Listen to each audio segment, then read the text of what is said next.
Last time हमने discuss किया था main properties of nerve cell.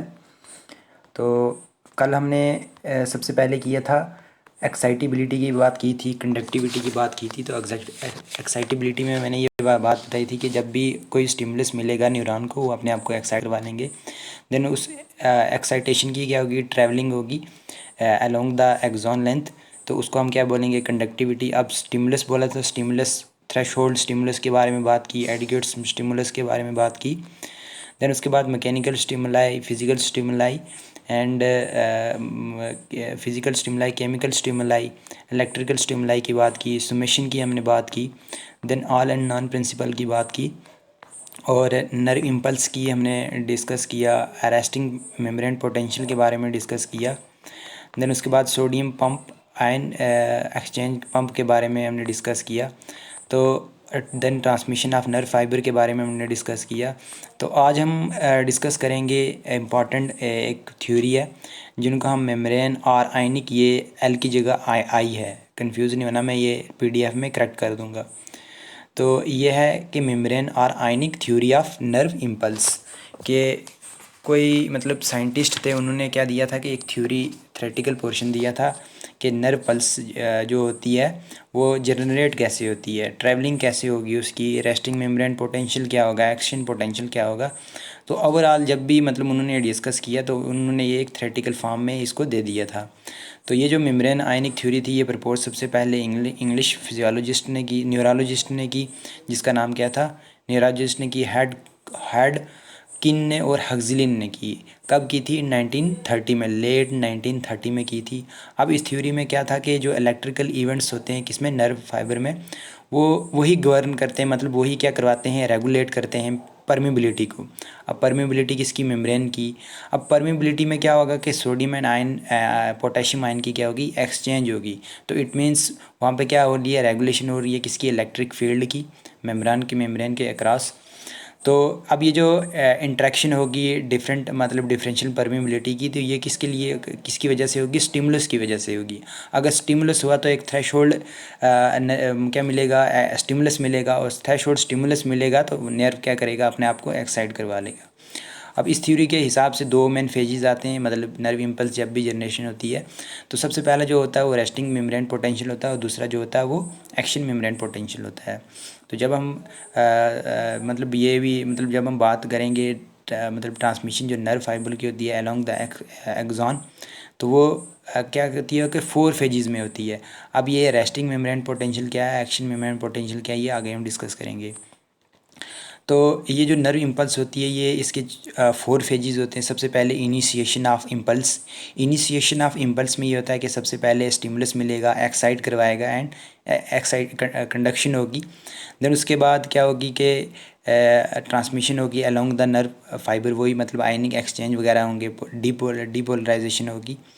Then उसके बाद ट्रांसफ़र टू टारगेट मसल, जो भी मतलब नर्व हुआ, सिग्नल हुआ, वो कहाँ चला जाएगा, टारगेट मसल तक चला जाएगा या नर्व तक चला जाएगा।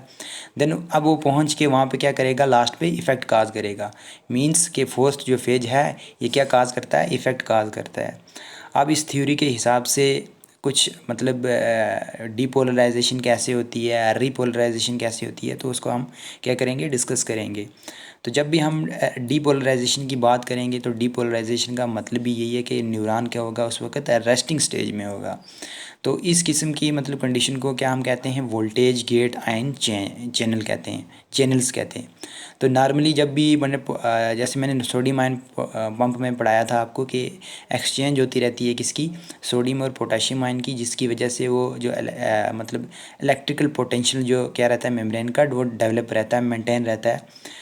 देन उसके बाद अब ये क्या होगी कि पोलराइजेशन होगी। पोलराइजेशन कब होगी कि जब एक्शन पोटेंशियल के बाद फ़ौरन से जो डीपोलराइजेशन होती है, मतलब सबसे पहले मतलब अगर स्टिमुलस मिला तो वहाँ पर पोलराइजेशन होगी। देन पोलराइजेशन के बाद क्या होगी कि डीपोलराइजेशन होती है। तो ये क्या होता है, एक साइक्लिक इवेंट होता है, मतलब पोलराइजेशन के बाद डीपोलराइजेशन, डीपोलराइजेशन के बाद क्या होगा, पोलराइजेशन।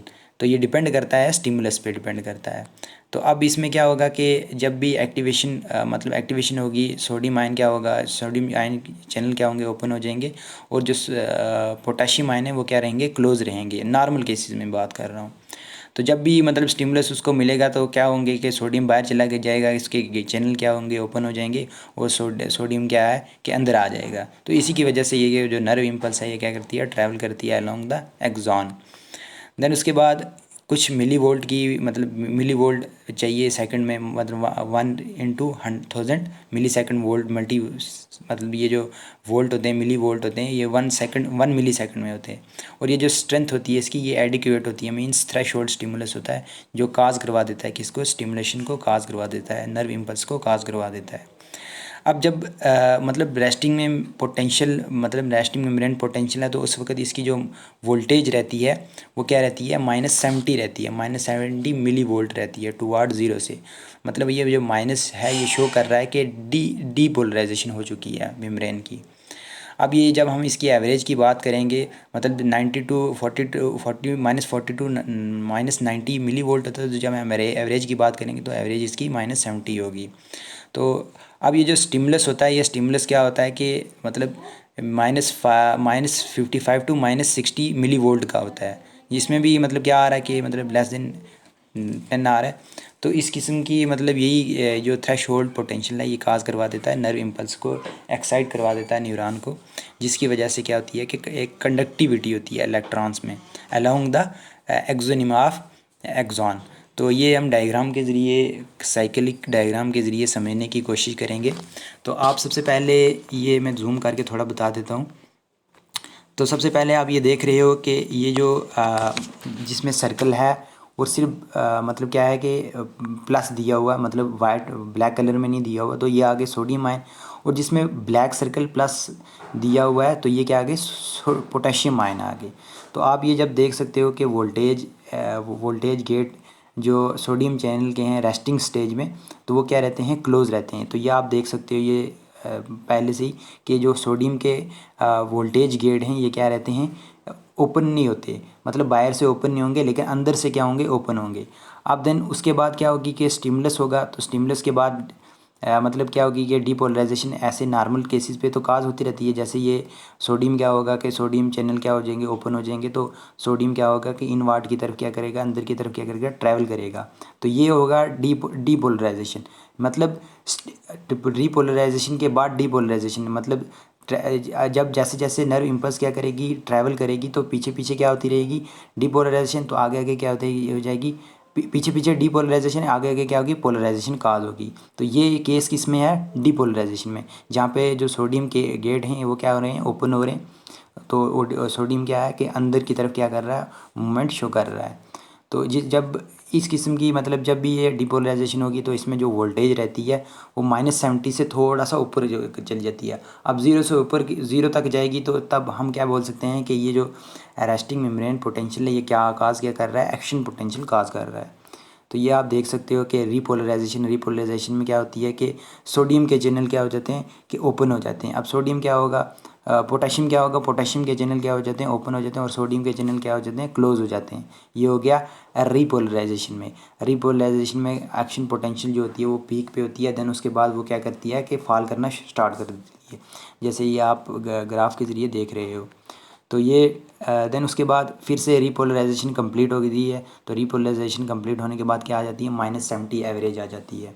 एवरेज होने के बाद फिर से सिमिलरली वही केस, सोडियम आयन क्या करेगा, एग्जिट करेगा, मतलब क्या करेगा, अंदर की तरफ आएगा, और जो पोटेशियम चैनल है वो क्या करेंगे, खुलना स्टार्ट हो जाएंगे। तो सिमिलरली ये केस मतलब नर्व इम्पल्स में ये होता है। तो आयनिक थ्योरी के हिसाब से, तो मतलब आयनिक थ्योरी के हिसाब से यही होता है कि जो इसकी नर्व इम्पल्स की रेगुलेशन होती है उसको कौन करवाता है, ये पोटेशियम और सोडियम आयन करवाते हैं। तो ये केस हो गया एक्शन पोटेंशियल का भी और रेस्टिंग मेम्ब्रेन पोटेंशियल का भी। देन उसके बाद एक्शन पोटेंशियल क्या होता है, एक्शन पोटेंशियल मैंने वही आपको बताया कि जब उसको थ्रेशोल्ड मतलब स्टिमुलस मिल जाएगा तो आपने आपको एक्साइट करवा लेगा, मींस -72 प्लस 30 मिली वोल्ट चला जाएगा, प्लस की तरफ आ गया तो मींस एक्साइटेशन हो रही है, ट्रैवलिंग भी साथ साथ में हो रही है। तो पीछे पीछे क्या हो रही है कि डीपोलराइजेशन, आगे आगे क्या बोल रही है, रीपोलराइजेशन हो रही है। तो ये जो फिनोमेना होता है ये किस में होता है, 0.5 मिली सेकेंड में होता है। तो ये आप मतलब ग्राफ के ज़रिए भी देख सकते हो कि ग्राफ के ज़रिए में सबसे पहले इस -70 एवरेज थ्रेशोल्ड स्टिमुलस मिलेगा तो ये जो क्या होगी कि -70 से ऊपर क्या करेगा, राइज करेगा। जब स्पाइक आएगी तो यहाँ पे क्या होगी, इम्पल्स की क्या होगी, क्रिएशन होगी। तो देन उसके बाद इम्पल्स के बाद फिर से ये क्या करेगा, फॉल करना स्टार्ट करेगा। तो यहाँ पे क्या हो जाती है, पोलराइजेशन स्टार्ट हो जाती है। अब इम्पल्स बनी पीक पे तो हम इसको क्या बोलेंगे, एक्शन पोटेंशियल बोलेंगे। देन उसके बाद रिपोलराइजेशन करते करते फॉल करेगी तो एक ऐसा टाइम आएगा जिसको हम रिफ्रैक्टरी पीरियड कहते हैं। रिफ्रैक्टरी पीरियड ये होता है कि जिसमें -70 से भी मतलब क्या जाती है, मिली वोल्ट जो होती है वो नीचे चली जाती है। देन उसके बाद उसको अपनी नॉर्मल जो रेस्टिंग स्टेज है उस पर आना पड़ता है, जहाँ पे पोलराइज स्टेट होती है -70।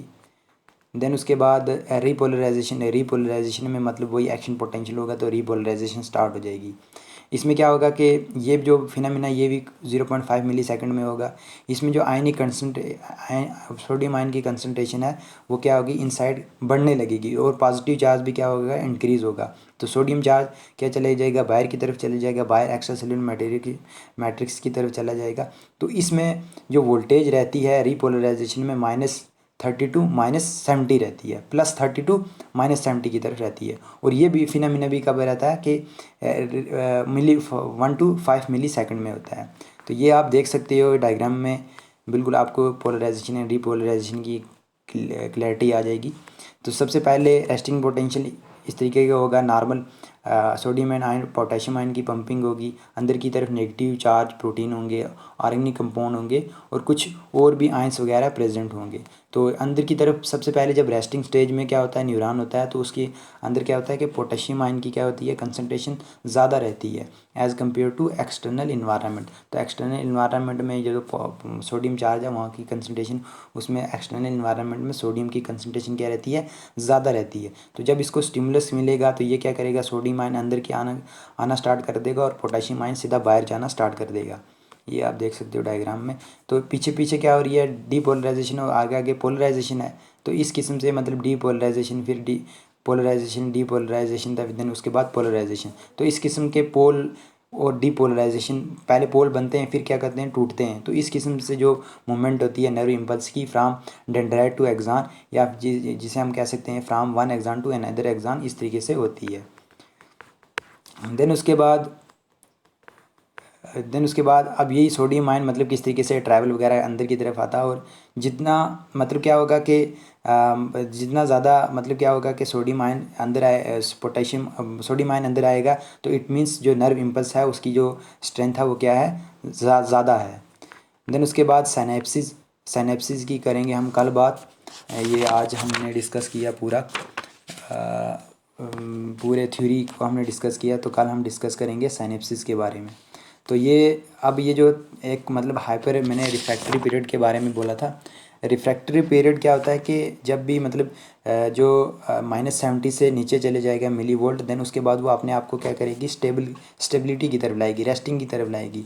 अब इससे क्या होता है कि एक तो क्या होता है कि मतलब फॉरवर्ड जो मतलब स्टिमुलस होता है वो फॉरवर्ड की तरफ क्या करता है कि मूव होता है। देन उसके बाद 1 सेकंड में मतलब पर सेकंड हम क्या बोल सकते हैं कि 1000 इम्पल्स क्या हो सकती हैं, ट्रांसमिट हो सकती हैं, इसी रिफ्रैक्टरी पीरियड की वजह से। तो ये था आयनिक मेम्ब्रेन थ्योरी, जो किसने दी थी, हॉडकिन ने दी थी एंड हक्सली ने दी थी, इन 1930 में दी थी। तो ये दोनों क्या थे, न्यूरोफिजिस्ट थे।